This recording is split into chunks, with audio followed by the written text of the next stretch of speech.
यहाँ आए। महाराज एक राक्षसी थी, उसका नाम था करकटी। करकटी नाम की राक्षसी ये विराट की स्त्री थी। भगवान राम ने विराट का वध किया तो महाराज एक बार रावण का भाई कुंभकर्ण इस पर्वत पर घूमने आया, कामरूप देश को देखने आया। तो देखा एक सुंदरी एक स्त्री इस पर्वत पर निवास कर रही है, तो जबरन उसके साथ दुर्व्यवहार किया, बलात्कार किया। उससे एक पुत्र प्रकट हुआ, उसका नाम रखा भीम। तो अपनी माँ को भीम दुखी देखता था, तो अपनी माँ करकटी से पूछा, माँ बताओ तुम यहाँ अकेले इस निर्जन वन में क्यों रहती हो? तब उसने कथा सुनाई कि तुम्हारे पिता का नाम था विराट, विराट को राम ने मार दिया और मेरे साथ कुंभकर्ण ने दुर्व्यवहार किया, उससे तुम जन्म लेकर के तुम प्रगटे हो, तो तुम यहाँ क्यों रहती हो?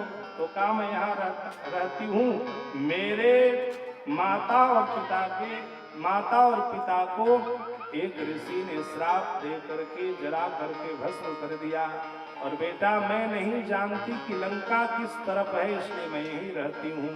तो महाराज भीम ने कहा, माता तुम चिंता मत करो, तुम्हें दुख देने वाले और मेरे पिता को मारने वाले को मैं दंडित करूंगा। इसने कठोर तप किया। महाराज कठोर तप किया तो महाराज ब्रह्मा जी प्रसन्न हो गए, परम पुरोहि वरदान मांगो, और इसने वरदान मांगा मुझे अमर बना दो। राक्षस का मतलब देह भाव में स्थित तमोगुणी वृत्ति वाले व्यक्ति को ही राक्षस कहते हैं। ब्रह्मा जी ने कहा संभव नहीं है और कुछ मांग लो। तो ब्रह्मा इसने कहा कि मैं शंकर के हाथों से मरूं। ब्रह्मा जी ने तथास्तु कह दिया और महाराज तीनों लोगों को जीता। महाराज एक राजा रहता था, उसका नाम था काम रूपेश्वर। महाराज काम रूपेश्वर राजा शिवाराधन करता था, भगवान शिव की आराधना करता था। इसने देखा भीम ने तो उस राजा को बंदी बना लिया, कैद में डाल दिया, कारागार में डाल दिया। वहां भी काम रूपेश्वर शिव की भक्ति करते थे। इसने कहा कि शिव की भक्ति करना बंद कर दो, नहीं मैं तुम्हें दंडित करूंगा। काम रूपेश्वर ने कहा सर्व समर्थ हमारे स्वामी शिव शंकर हैं, वे हमारी रक्षा करेंगे। महाराज उसने कहा कि उस शंकर की बात करते हो जिसे मेरे चाचा ने, रावण ने जिसे बंदी बना करके रखा था। रावण के भय से ब्रह्मा जी और शंकर जी नित्य वेद पढ़ाने पूजा कराने आए थे। गीतावली रामायण में गोस्वामी जी ने लिखा, वेद पढ़े विधि शंभु सबीत, पूजावन रावण सो नित आवे। रावण को ब्रह्मा जी वेद पढ़ाने आते थे और शंकर जी रावण के भय से भयभीत होकर के रावण से पूजा कराने आते थे। अच्छा उस शंकर की बात तुम करते हो? काम रूपेश्वर ने कहा हाँ हाँ। और महाराज जो शिव पूजा में रत रहे, महाराज जैसे ही उस राजा को मारने के लिए खड्ग निकाला है, आर्त होकर के शिव को पुकारा है, उसी कारागार में भगवान शंकर प्रकट हो गए। बोले भूत भावन भोलेनाथ की जय। और महाराज उस भीम असुर का संहार करते हैं। देवताओं ने भगवान शंकर से प्रार्थना की और कहा, हे भूत भावन भोलेनाथ, आप भीमा शंकर के रूप में इसी स्थान पर निवास करें। तो भगवान शंकर उस स्थान पर निवास करने लगे। सातवें ज्योतिर्लिंग के रूप में काशी की कथा सुनाई। भगवान शिव के द्वारा काशीपुरी प्रकट हुई और भगवान काशीपुरी में नित्य प्रति निवास करते हैं। सप्त मोक्षदायिनी पुरियों में काशीपुरी को सर्वश्रेष्ठ कहा। जासु नाम वर शंकर काशी। भगवान राम के नाम के प्रभाव से काशी में मरने वाले हर जीव को भगवान शंकर मुक्ति प्रदान करते हैं। तो जो गंगा स्नान करके काशी विश्वनाथ का दर्शन करता है वह भवबंधन मुक्त हो जाता है। बोले काशी विश्वनाथ की। अष्टम ज्योतिर्लिंग के रूप में कथा सुनाई है त्र्यंबकेश्वर, जो महाराष्ट्र के नासिक क्षेत्र में स्थित है। गौतम जी महाराज वहां तप करते थे। महाराज 100 वर्षों तक अकाल पड़ा। गौतम ने वरुण की उपासना की। वरुण देव वरदान देने के लिए आए तो गौतम ने कहा कि आप गंगा को वर्षा कर दो। तो वरुण देवता ने कहा कि मैं विधि के विधान को बदल नहीं सकता, मैं आपको वरदान देता हूँ, आप जिस स्थान को खोदोगे वहीं से गंगा जल के रूप में प्रकट हो जाएगी। तो महाराज गौतम ऋषि ने एक स्थान को खोदा, वहां से गंगा प्रकट हो गई। उस स्थान का नाम पड़ा कुशावर्त तीर्थ। महाराज एक दिन गौतम जी ने अपने शिष्यों से कहा, जाओ मेरे पूजा के लिए कुशावर्त से जल भर करके ले आओ। वहां ऋषि पत्नियों की लंबी लाइन लगी हुई थी। ऋषि कुमार को मना कर दिया। महाराज वो सारे ऋषि मुनि महात्मा आए और अपनी गुरु माता महारानी माता अहल्या से कहा कि उन ऋषि पत्नियों ने जल देने से मना कर दिया। तो गौतम की पत्नी अहल्या गई और उन ऋषि पत्नियों को डांटा और कहा, मेरे पति ने ही इस जल गंगा को प्रकट किया है और तुम मेरे शिष्यों को जल लेने से मना करती हो। डांट करके जल भरा और जल भर करके आश्रम में आई। तो जितनी ऋषि पत्नियां जल भर रही थी अपने पतियों से जाकर गौतम की शिकायत की और उन ऋषियों ने गौतम से ईर्ष्या की। परिणाम क्या हुआ? ऋषियों ने गणेश जी का आवाहन किया, गणेश जी प्रकट हो गए और प्रकट होकर के गणेश जी से कहा, आप महात्मा गौतम को कलंकित करो, आप गाय का रूप धारण कर लो। गणेश जी ने मना किया, ये संभव नहीं है, इसका परिणाम ठीक नहीं होगा। ऋषियों विचार करो, महर्षि गौतम ने ही आप सबके लिए जल का प्रबंध कर दिया, उसके प्रति ईर्षा भाव रखना ठीक नहीं है। पर ऋषियों ने बार बार प्रार्थना किया। तो जिस स्थान पर गौतम रहते थे जलाशय प्रकट हुआ, तो हवन करने के लिए महर्षि गौतम जौ लगाए थे। हवन में जौ चावल लगता है ना महाराज, उस जौ की खेती में गणेश जी एक दुबले पतले कृष्णकाय गाय का रूप धारण करके आए और जैसे गाय को हरी भरी घास जौ चरते हुए महर्षि गौतम ने देखा, एक पतली छड़ी उठाई और उठा करके छड़ी दिखाते हैं, उसी समय वह गाय मर जाती है। ऋषियों ने कहा, महर्षि गौतम ने बस 4 कथा रह गई भाई, 12 ज्योतिर्लिंग की पूरी करके विश्राम करता हूं। बोलो जय सिया राम। महाराज गौतम ऋषि के ऊपर कलंक लगा। ऋषियों ने कहा कि तुम पृथ्वी की 3 परिक्रमा करो अथवा 1 करोड़ पार्थिव शिवलिंग निर्माण करके पूजन करो और ये जो ब्रह्मगिरी पर्वत है उसकी 100 परिक्रमा करो तो तुम निष्पाप होगे। महर्षि गौतम ने उसी स्थान पर 1 करोड़ पार्थिव लिंग का निर्माण किया और लिंग निर्माण करते ही भूत भावन भोलेनाथ प्रकट हो गए और प्रकट होकर के कहा, महर्षि गौतम वरदान मांगो। महाराज भगवान शंकर से महर्षि गौतम ने कहा कि आप इसी स्थान पर निवास करो। तो महाराज त्रिदेव के रूप में ब्रह्मा विष्णु महेश के रूप में जब आप कभी जाएंगे ब्रह्मकेश्वर दर्शन करने तो 3 पिंडी का वहां पर दर्शन होता है। तो जो भक्त पुष्करणी में जाकर स्नान करता है, गोदावरी में स्नान करके त्र्यंबकेश्वर का दर्शन करता है, वह भवबंधन से मुक्त हो जाता है। बोले त्र्यंबकेश्वर भगवान की जय। महाराज 9वीं ज्योतिर्लिंग के रूप में वैद्यनाथ की कथा सुनाई है। एक बार रावण कैलाश के समीप तप कर रहा था, भगवान शंकर प्रसन्न हो गए। महाराज 9 बार सिर काटा, 10वीं बार काटने लगा तो शंकर जी कहते, अरे भाई खून खच्चर मत किया करो, बरम्बरू ही वरदान मांगो। तो रावण ने कहा, मुझे सर्वशक्तिमान होने का वरदान दे दो। वरदान दिया और कहा, आप मेरे पास चलो।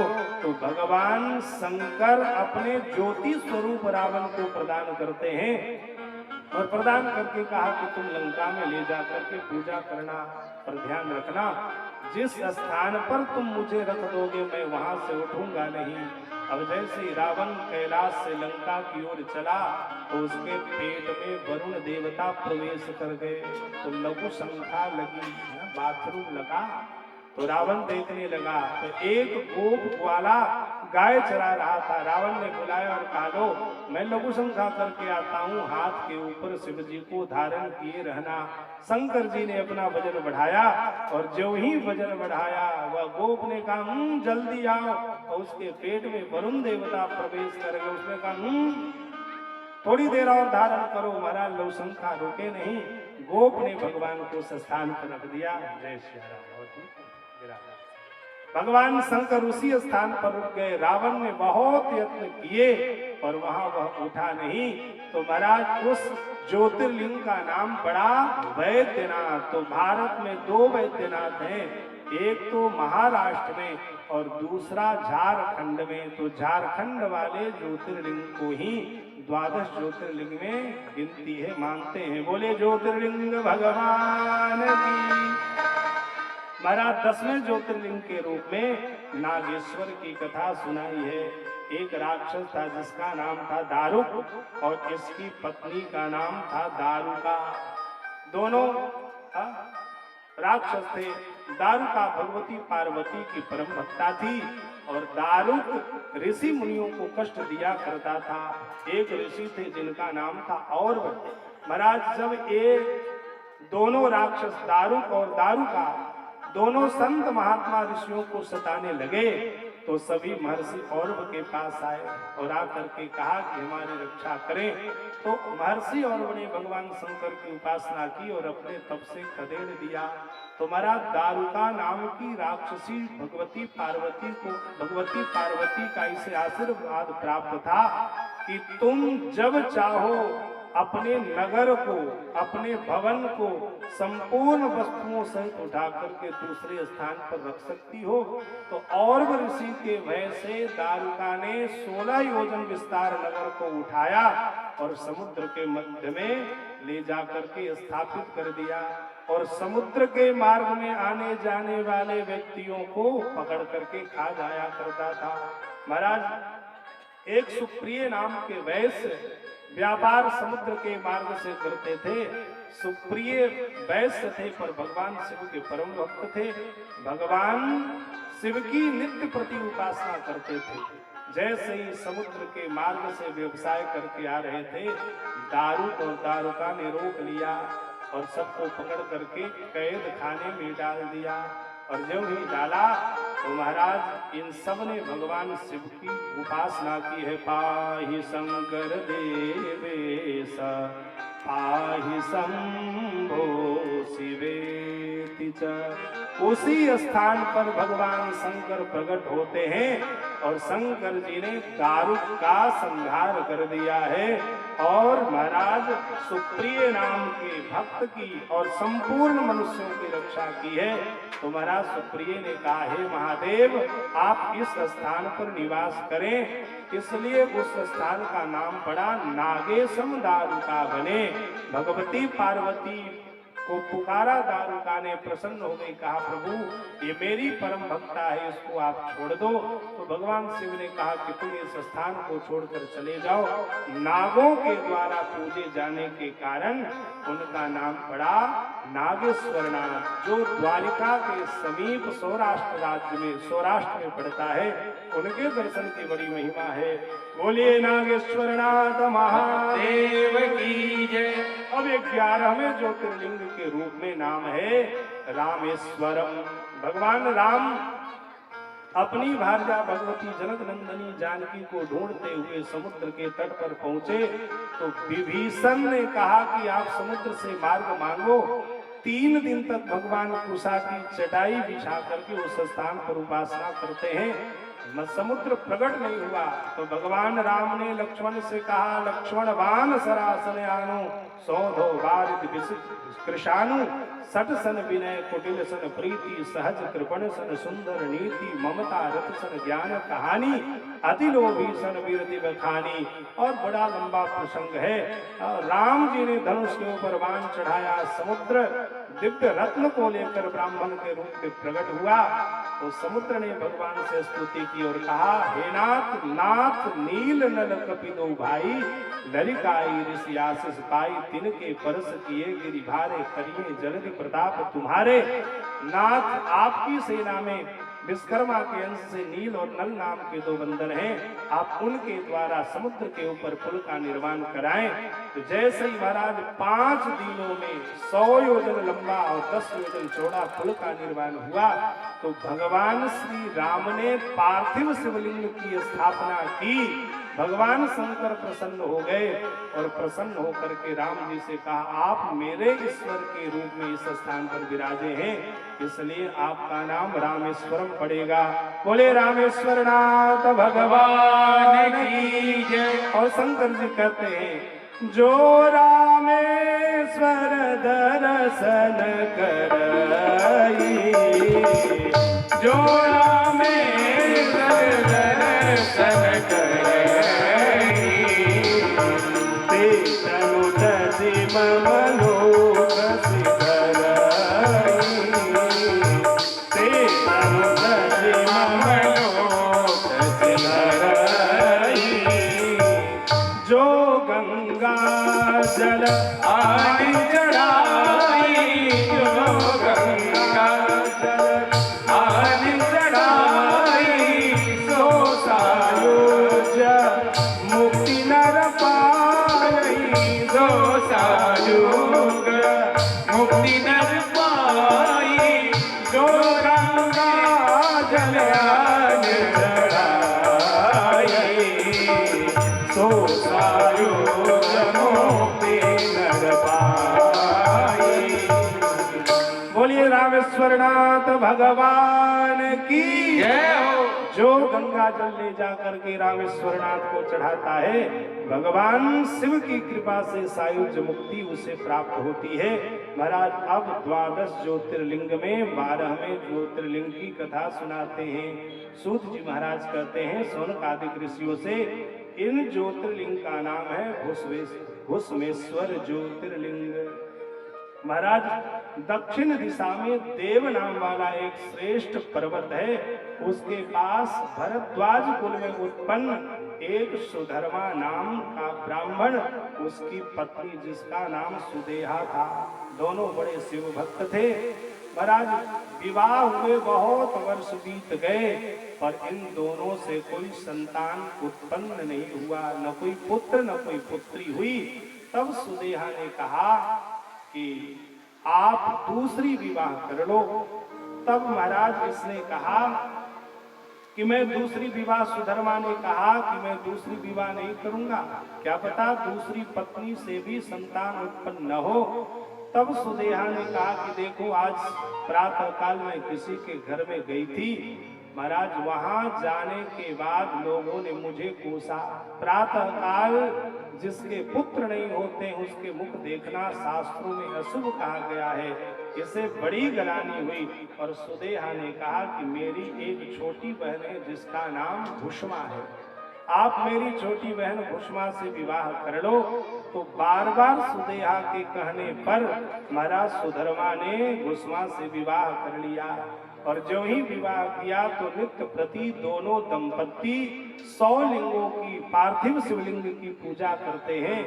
जैसे ही 1 लाख पार्थिव शिवलिंग का पूजन पूर्ण हुआ, भगवान भूत भावन भोलेनाथ की कृपा से भुष्मा से एक सुंदर पुत्र का जन्म हुआ। महाराज जैसे जन्म हुआ तो अपनी बहन भुष्मा की सेवा सुदेहा दासी की तरह करती है। जब इसका पुत्र बड़ा हो गया, उसकी शादी भी हो गई, पर भुष्मा सुदेहा अपनी ही बहन भुष्मा से ईर्ष्या करती है। क्यों ईर्ष्या करती है?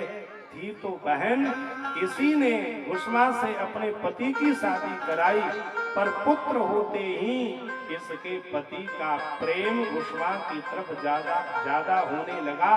तो महाराज सौतिया राह उत्पन्न हो गया और इसने निश्चय किया कि मैं अपनी बहन को रक्त की आंसू बहवाऊंगी और सोते हुए अपने ही बहन के पुत्र को महाराज धारदार हथियार से काट दिया, शरीर के छोटे छोटे टुकड़े किए। और भुष्मा जिस स्थान पर शिवलिंग की पूजन करती थी और जिस सरोवर में उस पार्थिव शिव को विसर्जित करती थी, महाराज वहां जा करके डाल दिया। प्रातः इसकी बहू सो करके जगी तो देखा महल में उस कक्ष में चारों तरफ रक्त ही रक्त दिखाई पड़ रहा है। चित्कार करके रोने लगी और रोते हुए महाराज नृत्य की भांति उसने शिवार्चन किया और ज्यों ही पार्थिव शिवलिंग विसर्जन करने के लिए उस सरोवर में गई है महाराज, ऐसा नहीं साधारण मनुष्य होता तो धर्म से भी विचलित हो जाता और वो कहता है कि हमने धर्म किया, मेरे ऊपर कष्ट क्यों। महाराज इसने कोई शिकायत नहीं की, जैसे ही पार्थिव स्वरूप का उसने विसर्जन किया है, विसर्जन करते ही उसका पुत्र भगवान शिव की कृपा से जीवित होकर के मां के साथ चलने लगा। उसी समय उस सरोवर से देवादिदेव महादेव भूत भावन भगवान शंकर प्रसन्न हो गए। बोले भूत भावन भोलेनाथ की जय। और गुस्सा से कहने लगे कि देवी मैं तुम्हारी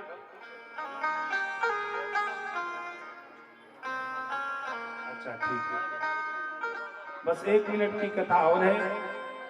जो भी इस पांडाल में आज दीपोत्सव भी है, आज दोपहर में यज्ञ पूर्ण हुआ और हमारे परम श्रद्धेय परम पूज्य बाबा जी ने सबको आदेश दिया है कि शाम को दीपोत्सव होगा। तो बस थोड़ी देर 2 मिनट में हम वाणी को विराम करेंगे, उसके बाद संकीर्तन होगा और संकीर्तन के बाद सभी लोग मिल करके चलेंगे और उसके बाद यज्ञशाला मंडप के चारों तरफ दीपोत्सव होगा। तो जो लोग हमारी आवाज को श्रवण कर रहे हैं कृपया अभी दीप को प्रज्वलित न करें। कुछ देर बाद पुनः जब बाबा जी यज्ञशाला में पधारेंगे तो सभी लोग मिल करके दीपोत्सव करेंगे, दीप को प्रज्वलित करेंगे। बोले यज्ञ नारायण भगवान की। महाराज भगवान शंकर प्रकट हो गए और उस भगवान शंकर कहने लगे देवी तुम कहो तो मैं तुम्हारी बहन को इसी त्रिशूल से मार दें। तो महाराज घोषणा कहने लगती है आप मेरी बहन की कृपा से ही आप मुझे प्राप्त हुए, इसलिए मेरी बहन के ऊपर आप कृपा करो। और प्रसन्नोस्मि परम ब्रूहि दुष्टवा मारितो हयम्, आप यदि मेरे ऊपर प्रसन्न हैं तो मेरी बहन को क्षमा करें। और भगवान शिव के चरणों को पकड़ करके घोषणा करती है कि हे भूत भावन भोलेनाथ आप इसी स्थान पर निवास करें और जो भी आपका दर्शन करे वह समस्त प्रकार के पाप ताप संताप से रहित हो जाए। महाराज भगवान शिव 12 ज्योतिर्लिंग के रूप में घुसवेश्वर के रूप में वहां निवास करते हैं। जो 12 ज्योतिर्लिंग का दर्शन करता है, 12 ज्योतिर्लिंग की मंगलमयी कथा का श्रवण करता है, भगवान शिव की कृपा से संसार में समस्त प्रकार के भोग और मरने के बाद उसे मोक्ष प्राप्त होता है।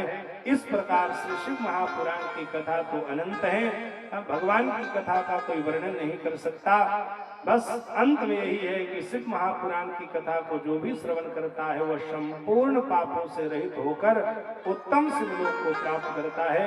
हम अपनी वाणी को यहीं पर विश्राम करते हैं और अपने पूज्य सदगुरुदेव के पावन चरणों में प्रणाम करते हैं, जिनके चरणों में बैठ करके हमने पुराण को श्रवण किया। उनके चरणों में परम पूज्य ब्रह्मलीन परम श्रद्धेय पूज्य श्री वसंत गिरि जी महाराज के चरणों में हम बारंबार प्रणाम करते हैं। और जिनके तत्वावधान में इतना विराट पृथ्वी के ऊपर 1101 कुंडीय रुद्र महायज्ञ हो रहा है, ऐसे यज्ञ कराने वाले कृपा रूप परम कृपालु संत श्री महाराज जी श्री उदयगिरि जी महाराज के चरणों में हम बारंबार प्रणाम करते हैं। और जितने भी भारत वर्ष से अनेक सह तीर्थ स्थानों से चल करके संत पधारे, महापुरुष पधारे, उन ब्राह्मण पधारे, उन सबके चरणों में बारंबार प्रणाम करते हैं। परम श्रद्धेय पूज्य श्री पवन कुमार दास जी महाराज के भी चरणों में प्रणाम करते हैं। और आप सबके लिए हम अपने आराध्य भूत भावन भगवान शंकर और श्री सीताराम जी से यही मंगल कामना करते हैं कि सर्वे भवन्तु सुखिनः, सर्वे सन्तु निरामया, सर्वे भद्राणि पश्यन्तु माँ कश्चित दुख भाग भवेत। आप हमेशा स्वस्थ रहें, हमेशा प्रसन्न रहें और इसी प्रकार के सत्कर्म में आप लगे रहें। और आपको हम एक बार पुनः याद करा दें, परम पूज्य परम श्रद्धेय महंत श्री उदयगिरि जी महाराज ने जो संकल्प लिया है कि अभी तो 1101 कुंड 1101 रुद्र महायज्ञ पूर्ण हुआ है। आगामी अगले वर्ष में अथवा जब भी इस यज्ञ का आयोजन बनेगा तो 2101 कुंडीय यज्ञ दर्शन करने का आपको सौभाग्य प्राप्त होगा। तो आपको करना क्या होगा, संत संकल्प करते हैं आपको तन मन और धन के द्वारा परम पूज्य श्री महाराज जी के संकल्प को साकार करना है। और जब भी इस धरती की चर्चा हो तो वर्तमान में इस यज्ञ की चर्चा इतिहास के स्वर्ण अक्षरों में लिखा जाएगा। आप सब बैठ करके इस परम पुनीत धार्मिक आयोजन में सम्मिलित हुए। आप सब के लिए हमें ही बारंबार कामना करेंगे, आप सब हमेशा स्वस्थ रहें, प्रसन्न रहें। कथा की एक परंपरा है, यश स्मृत्या च नामोक्त्या तपो यज्ञ क्रियादिषु न्यूनम संपूर्णताम याति सत्यो वंदे तमुच्चतम। कथा में कीर्तन में यदि कोई त्रुटि रह जाए तो भगवान नाम संकीर्तन से वह त्रुटि समाप्त हो जाती है। हम व्यासपीठ से सभी संतों के चरणों में प्रणाम करके अपनी वाणी को विश्राम करते हैं। एक छोटा सा संकीर्तन तत्पश्चात हमारे होशियारपुर शहर से पंडित सचिन शास्त्री जी के द्वारा दिव्य संकीर्तन और भागवतोत्सव का आप सबको श्रवण करने का अवसर मिलेगा। और जितने भी लोग दीप प्रज्वलित करने के लिए आए हैं, थोड़े देर और इस पांडाल में आकर के संकीर्तन का आनंद ले लें, फिर सभी लोग मिलकर के संकीर्तन दीप प्रज्वलित करेंगे। एक छोटा शंकर दयालु से बढ़कर 2 लाइन गा देंगे। भूत भवन भोलेनाथ की, जरा हाथ उठा के जयकारा बोलो। सिद्धेश्वर भगवान की, बोलो स्वामी जी।